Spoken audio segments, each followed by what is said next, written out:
dulu. Mas lebih Untuk semuanya berdoa dimulai.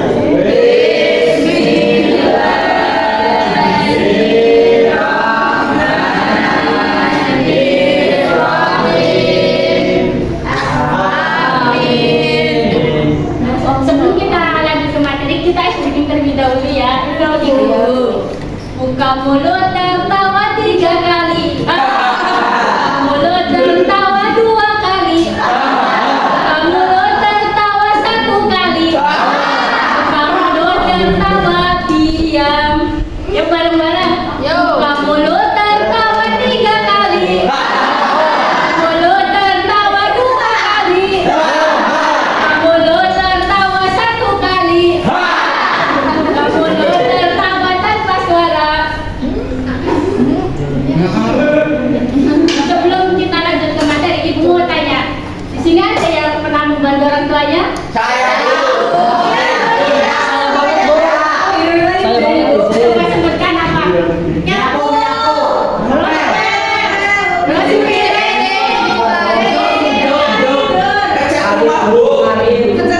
Baik.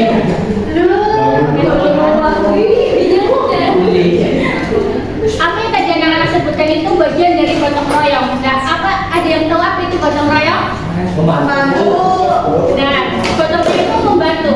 Anak-anak, gotong royong adalah kegiatan bekerjasama untuk mencapai tujuan bersama. Dengan gotong royong, pekerjaan yang berat menjadi lebih ringan dan bisa lebih selesai. Gotong royong itu berarti apa sih, Bu? Gotong royong tidak mementingkan dirinya sendiri, saling membantu, dikerjakan dengan bersama-sama. Nah, ciri-ciri dari gotong royong itu seperti apa? Suatu kegiatan bisa disebut gotong royong jika ia dilakukan oleh lebih dari 1 orang. Tapi jika dilakukan oleh 1 orang, itu tidak termasuk dari bagian gotong royong. Ada kerjasama antar anggota, semua saling membantu, tujuannya untuk kepentingan bersama, bukan untuk kepentingan dirinya sendiri atau kepentingan belah pihak. Kalau hanya 1 orang yang bekerja sama, itu belum disebut namanya gotong royong.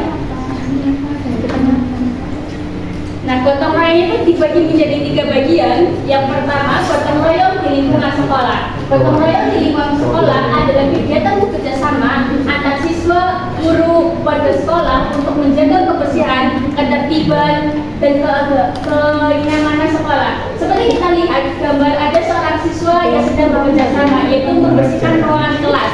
Ada seorang siswa laki-laki yang sedang menyapu, siswa perempuan yang sedang mengelap meja, ada juga yang membersihkan rak buku.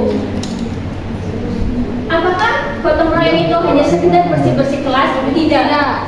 Gotong royong itu termasuk juga ada tugas kelompok. Tugas kelompok juga adalah bagian dari gotong royong. Kenapa bisa disebut gotong royong? Karena di dalamnya terdapat beberapa anggota yang saling melengkapi satu sama lain. Kalau anggota itu hanya yang mengerjakan satu, itu bukan termasuk gotong royong. Gotong royong itu adalah saling membantu satu sama lain. Lalu ada gotong royong di lingkungan masyarakat. Gotong royong di lingkungan masyarakat adalah kegiatan kerjasama antar warga untuk kepentingan bersama demi menciptakan lingkungan dan tempat tinggal yang nyaman. Contohnya apa saja sih lingkungan gotong royong di lingkungan keluarga, di lingkungan masyarakat itu? Ada seperti kerja bakti, membersihkan lingkungan, membersihkan masjid bersama, membangun pos roda, menolong tetangga yang membutuhkan. Kita bisa lihat contohnya ada beberapa warga yang sedang membangun pos roda. Lalu ada beberapa warga juga yang sedang membersihkan selokan. Tujuannya untuk apa? Untuk kepentingan bersama, untuk hidup masyarakat lebih rukun dan lingkungan masyarakat lebih nyaman. Nah, apakah gotong royong itu hanya sebatas lingkungan sekolah, lingkungan masyarakat? Tidak. Gotong royong itu lebih dari itu. Yang ketiga itu gotong royong di lingkungan keluarga. Seperti yang tadi anak-anak jelaskan bahwa membantu ibunya memasak, menjaga adiknya bergantian, membantu ibunya menyapu, itu adalah bagian dari gotong royong di lingkungan keluarga. Gotong royong di lingkungan keluarga adalah kerjasama antar anggota keluarga untuk menyelesaikan pekerjaan rumah tangga agar terasa lebih ringan. Contohnya ada seorang ayah yang sedang menyapu, seorang ibu yang sedang mengepel, dan seorang anak yang sedang membersihkan kaca. Lalu juga ada seorang anak yang sedang menyiram tanaman, seorang ayah yang sedang menggunting rumput, dan seorang ibu yang sedang membersihkan halaman. Lantas terbenak dalam pikiran kita, apa sih manfaat dari gotong royong itu? Manfaat gotong royong adalah kebaikan atau keuntungan yang diperoleh ketika kegiatan dilakukan secara bersama-sama. Manfaat gotong royong di antara lain yaitu bekerja menjadi lebih ringan, pekerjaan lebih cepat selesai, menambah persatuan dan kebersamaan, menumbuhkan rasa peduli pada setiap siswa. Penting nggak sih gotong royong itu dalam kehidupan sehari-hari? Tentu sangat penting. Kenapa? Kenapa ibu katakan hal itu penting? Manusia adalah makhluk sosial yang tidak mungkin tidak membutuhkan orang lain. Setiap manusia pasti selalu membutuhkan orang lain. Seperti anak-anak sendiri.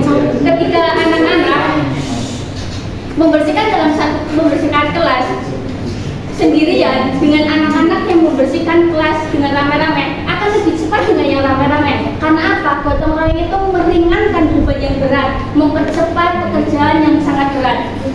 Oleh karena itu, gotong royong sangat penting. Kehidupan menjadi lebih mudah, hubungan antar manusia tetap rukun, lingkungan menjadi lebih nyaman. Lantas akibatnya apa? Ketika tidak ada gotong royong dalam kehidupan sehari-hari, jika gotong royong tidak dilakukan, maka terjadi hal pekerjaan yang berat tidak akan bisa cepat selesai. Hubungan dengan teman atau dengan tetangga kurang rukun, kurang kerjasama, membuat kurang peduli satu sama lain. Maka tidak adanya empati dalam setiap jiwa anak-anak. Maka gotong royong itu harus ditanamkan sejak dini dari sekolah dasar supaya tumbuhnya empati dalam jiwa masing-masing. Nah, gotong royong juga adalah bagian dari Pancasila, yaitu sila kedua kemanusiaan yang adil dan beradab. gotong royong itu bagian dari sila kedua kemanusiaan yang adil dan beradab.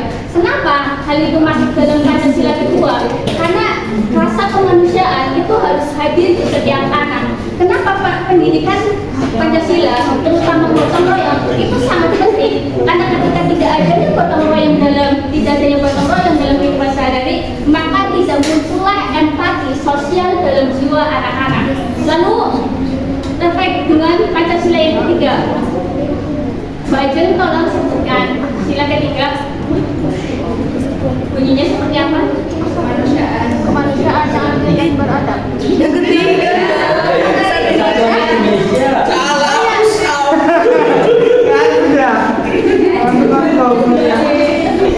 Sila ketiga apa, Mbak? Persatuan Indonesia. Nah, sila ketiga adalah persatuan Indonesia. Mempersatukan negara. Dengan adanya gotong royong, kita akan mempererat tali persaudaraan. Tidak mudah terpecah belahnya antar negara. Tidak mudah terpecah belahnya antar kemasyarakatan. Lalu juga berkaitan dengan sila yang kelima. Mbak Desi, tolong bukan?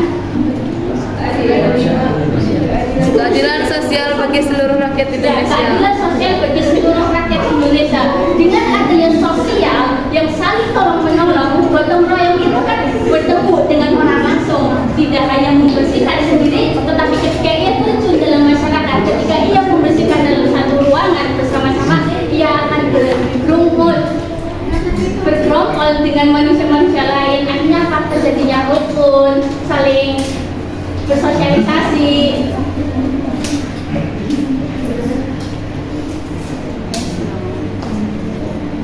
Nah, di sini Ibu ingin mengetes pemahaman kalian tentang gotong royong. Di sini ada papan, ada Pak Guru, papan gotong royong. Papa Guru. Nah, di sini Ibu menyiapkan beberapa contoh tentang apakah ini bagian dari gotong royong lingkungan masyarakat atau lingkungan keluarga atau lingkungan sekolah. Maka Ibu akan minta beberapa siswi untuk maju ke depan. Andika, maju. Ibu ingin tahu pemahaman Andika seberapa jauh? Jauh banget. Dari mana Ibu sampaikan?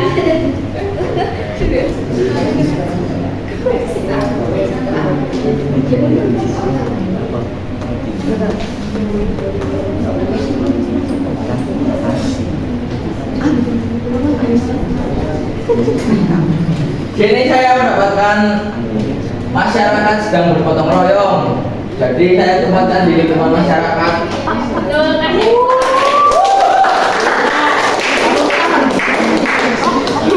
Najis, najis. Mbak Septi.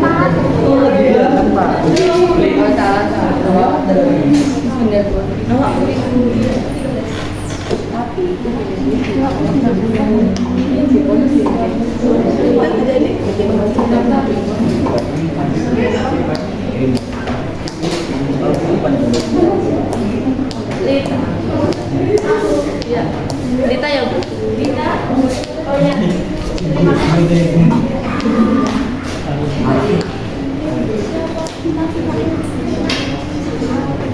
Oh, besok.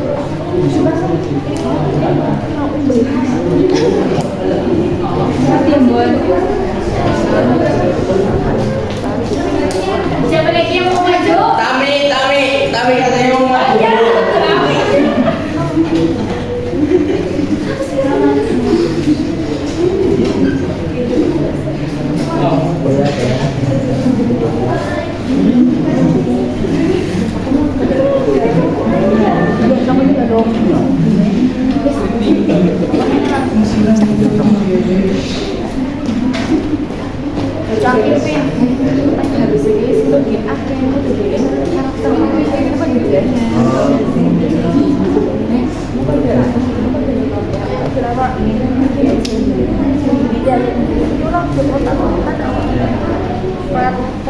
Oke, bener ya.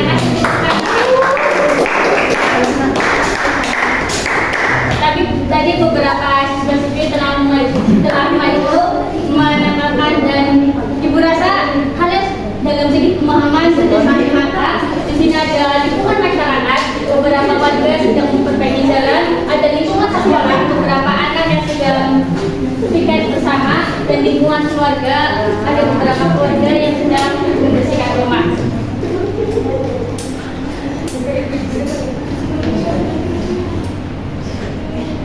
Nah, sebelum ibu akhiri, kita tepuk semangat ya. Ya. Biar makin semangat. Semangat, semangat. Oke, oke. Semangat, semangat. Oke, oke. Semangat, semangat. Oke. Semangat, semangat. Oke.